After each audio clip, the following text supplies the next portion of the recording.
I'm okay. I wanted to extend my condolences to the Hurrdat Sports family, and uh, after the loss of Vers last week.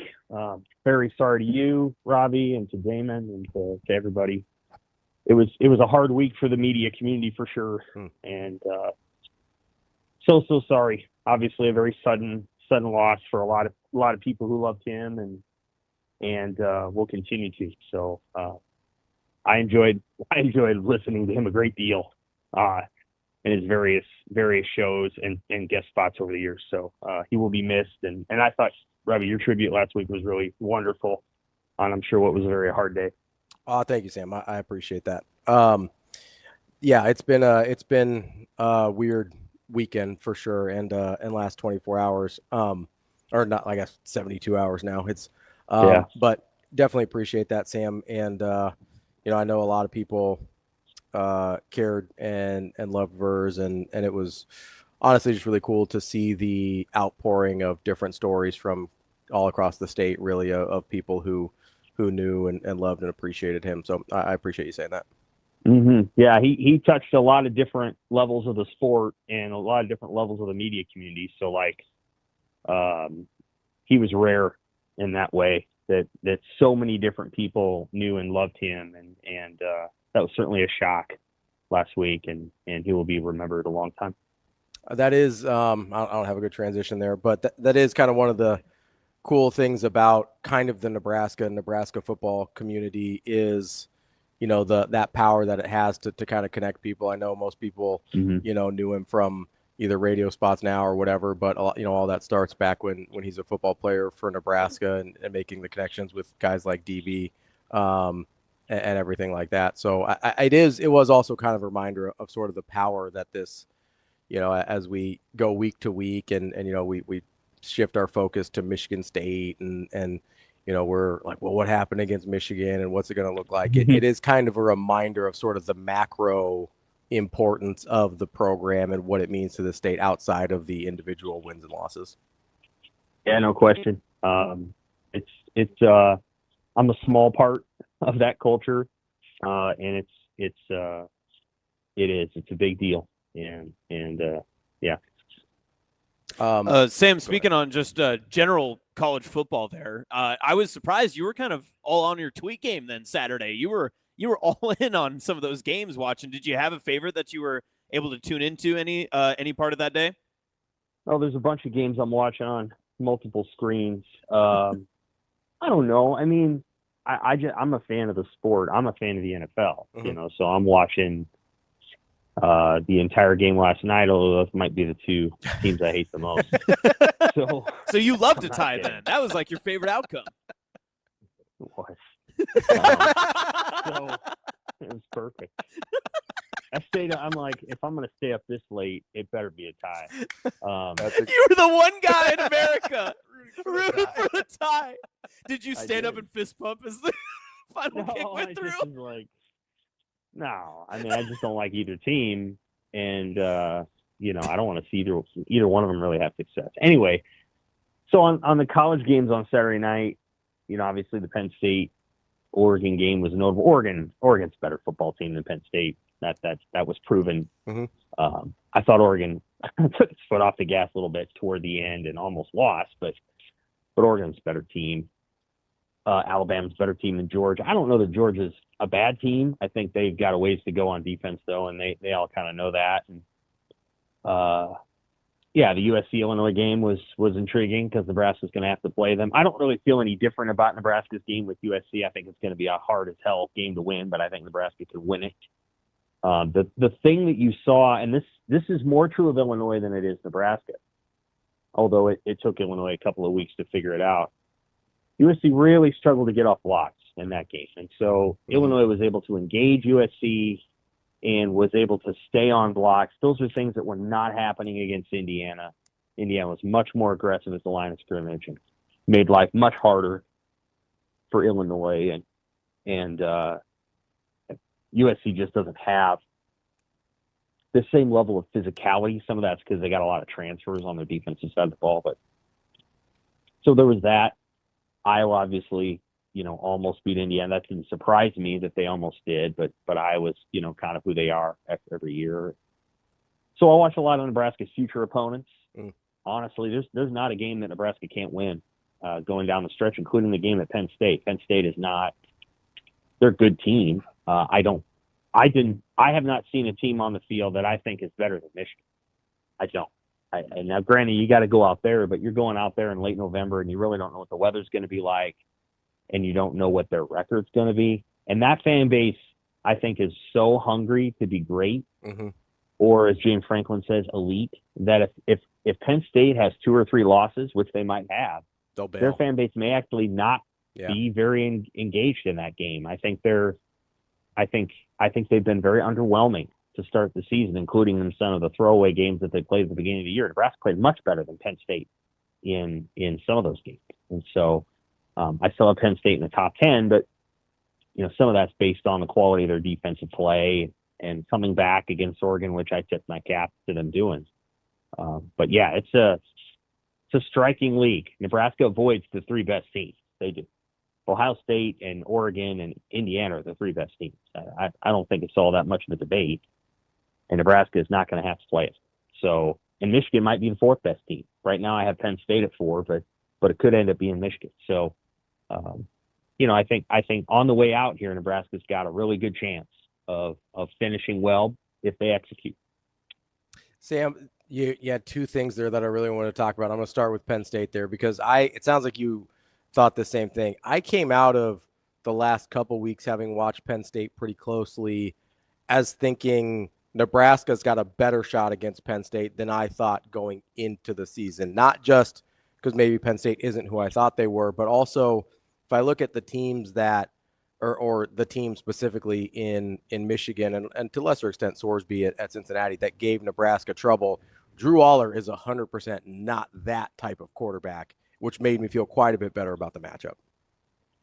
That's a good point. I mean, I think their offensive coordinator needs a running quarterback. He needs a mobile quarterback to do some of the things that they want to do, and that's just not really who Drew Aller is. I thought BTN analyst Jake Butt made a really good point on Twitter last week when he said, I would have loved to have seen Drew Aller in Michigan's offense, and I think that's a hell of a good point. I think Drew Aller is kind of a Joe Flacco, Justin Herbert kind of player, and he's in an offense really suited for Jalen Daniels, who's at Kansas and was the coordinator's previous quarterback. And so they a shotgun run game, is probably not the best way to go. They haven't done a lot of pistol, and they've run the ball well. I understand that last year, but it seems like defenses have caught up. And the one thing you can always count on is defenses will catch up to a coordinator a year after they've kind of put all their stuff in place. The Big Ten caught up to Tony White a little bit in year 2, and they will catch up to Andy out there. So I think that's part of it. I think, their receivers aren't getting the football. They don't seem to have a system that gets those guys the ball quickly. It's a big play offense. They haven't been able to hit a lot of big plays. Oregon got Dante Moore in a rhythm. I thought they were a little conservative, but they got him in a rhythm. And then later in the game, he was able to make some plays off schedule to get Oregon going. But I don't see a team that's totally locked in. And then on defense, they're very, very good. But they took on some water against Oregon. Oregon was more physical and really took it to them in a number of circumstances. And by the end of the season, I think Penn State's defense will probably be pretty beat up. And I have never been, anytime Nebraska's played Penn State, and I think Penn State's been the more talented team all but 2 of those times. So in 2011 and 2012, I think Nebraska is probably the better team. Nebraska won both those games. I've never been blown away by Penn State, not once. Even with Saquon. Saquon was a great player, and they won the game 56-44. But Nebraska was throwing the ball all over the yard, and Nebraska can hang with that team. That team is well coached, and they've got some skill players that are unique and good. But I've never thought Penn State was out of Nebraska's reach the way at times I felt like Ohio State was out of their reach or whatever Indiana was on last year. And I still think Indiana would beat Nebraska this year by, a touchdown or 2. So Yeah, I mean, I think Nebraska can go out there and play. Now, again, so much of what Nebraska does is based on what Nebraska does. Like, they have to play their very best, and they have to play physically, and they also have to come up with some answers on offense that do not put Dylan Raiola in the position of throwing it 50 times a game. 35 times is ideal, 30 to 35. This whole, like, we're going to throw the ball 44 times, that, man, you're putting your quarterback, if you're dropping him back 50 times, which is what he dropped back against Michigan, that's just too much. You're putting your quarterback in some harm's way. You're not Washington State. You're not Mike Leach in the Big 12 or in the Pac-12. These Big Ten defenses will get you if you drop back 50 times. So they're going to have to find a way to run it just a little bit better going forward, so they don't put him in a position where he's dropping back that often. Sam, now that we're into the heart of Big Ten scheduling and everything, how have you reevaluated what you had originally thought maybe from the preseason of this next 8-game stretch for Nebraska, either from what you've seen from the Huskers or what you've seen from kind of that Big Ten slate? I think Penn State's become a more manageable game. I had Penn State preseason number 1. They weren't that. They haven't been that all season, but that game's gotten easier. I think USC is still pretty much what I thought it was going to be. Converse to Penn State, I think USC is actually a hard matchup for Nebraska. They're hard. Their run game is going to be challenging for Nebraska to deal with. Their quarterback is a little bit more mobile. They just present some challenges to Nebraska that I think Nebraska is going to have to chew on a little bit as they get closer to that game. You know, the team that's probably better than I thought they would be is Maryland. Their defense is good and legit. They play Washington this weekend at home. We'll see how that goes. I had Maryland losing to Wisconsin and Washington. Well, if they win both those games, they're going to go into Nebraska 5-0, and they might even have 30,000 people at the stadium. Who knows? So, you know, like, that game's gotten a little harder. Not much else has changed. I do think that the challenge this weekend against Michigan State is Michigan State's got an electric quarterback who's very athletic and very capable of hitting a couple of dots early, and, like, all of a sudden you're down 14-0. Like, I'm not saying that's going to happen. I'm saying that this quarterback's got the ability that if you're not paying attention early and you bring a blitz and he gets out of it and he finds a guy open and that guy breaks a tackle and it's a touchdown, the game can get loose early or late. You know, you're up 24-13 and all of a sudden, boom, he makes a play. You cannot let this guy beat you with that one incredible play because he has it in him. And so Nebraska has to be very smart about how they defend him, keeping him in the pocket. I don't think this is a game where you have to worry about Michigan State bleeding Nebraska with like 4-yard runs and a bunch of little cuts. They're going to have to hit big plays, and Nebraska's got to prevent that from happening. Talking with Sam McKewon from the Omaha World Herald. Sam, as we kind of come out of the bye week and look towards at least this next, I kind of break it up in another 4-game stretch, right? You know, Michigan State, Maryland, Minnesota, Northwestern, as I would say the most manageable part of their Big Ten schedule, even though, as you mentioned, Maryland's a little bit better, or I mean, quite a bit better than we probably thought. Michigan State off to a good start as well. As you look towards Michigan State in particular and more in general, this 4-game stretch, what differences do you think we'll see from the first 4-game stretch, whether that's personnel decisions or kind of stylistic choices like you were talking about, maybe not dropping Dylan back so much? Like, what are some of the things you think we might see in the next month or so? I think you're going to see some conversation around the run game, specifically who the number 2 running back is, right? Mm-hmm. So you have to figure that out. You've got to have a second option. And I don't mean a second option that comes in as part of a 2-back set that only has 6 plays attached to it, but a guy that can come in and make plays and is just a running back. And Emmett Johnson can take a drive off or something. So the conversation around that, how do you run the football? Are you doing the things in practice that you need to do to prepare your defense for playing those kinds of power offenses? Not going to face a lot of them, but are you doing those things? continue to come along with the pass rush. The pass rush has affected the quarterback. It hasn't necessarily got him to the ground a lot. And this is a game where, again, you can get this guy to the ground. He will take a sack or two that's bad because he's going to hold on to it and try to make a play, but you got to get him down. And otherwise, he's going to beat you. So pass rush, I think, has to get better. Kickoff return needs to be tweaked. And I think you're going to see that tweaked. I think if they've got to go to Isaiah Mosey on kick return and just let him return the ball, then let him return the ball. I understand the idea Eckler has behind trying to use guys that maybe don't start or whatever. But the guy they had missed a couple holes, and so you can't do that. So a little bit of tweak there. Defensively, the structure of the run defense. I don't know that Michigan State or Maryland is going to test Nebraska in that way, the way Michigan did, but I do expect Michigan State to try to run the football, and they're going to run it. So the offense they run is Mike Riley's offense. So if people remember what Mike Riley did on the run game, that's what Jonathan Smith's doing, basically to a T. It's basically the same system. It's a great system. The offense they ran here in Nebraska was good. Structurally, ideologically, it was good. It was very good. Very diverse play set, do a lot of stuff, window dressing, throwback throws, all kinds of stuff. But when they run the ball, they will try to run like short, quick zones where they'll hand it off and they'll try to get 3 or 4. They do have some gap plays in there. So they got all the stuff in their package.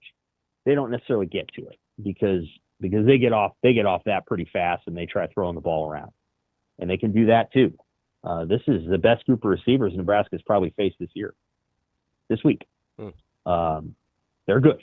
Now, Cincinnati's have turned out to be pretty good, although they're in the Big 12. But this is probably the best group. This is a better group than Michigan. This group is good. And this quarterback, again, Aidan Chiles, I don't know if he's going to be an NFL guy or not. He might be, but you cannot let him beat you. And he's one of those guys that can. So they'll have to be smart about it. Sam, when it comes down to this, I know you mentioned all of the offensive weapons, everything that comes with Michigan State, but is it as simple that if this game is close, it came down to Dylan Raiola versus Aidan Chiles and just kind of a quarterback duel? Maybe, yeah. I mean, I think Nebraska's going to have a lot of success throwing the ball. Michigan State has no pass rush to speak of. Maybe they've figured that out in a week, but this is not Michigan at all. I mean, their pass rush is almost non-existent, and so I think Dylan's going to have a lot of time. Michigan State will have to decide how they want to cover Nebraska. My guess is they will do the Cincinnati, and they will try to let Nebraska kind of matriculate the ball downfield without hitting a bunch of big plays.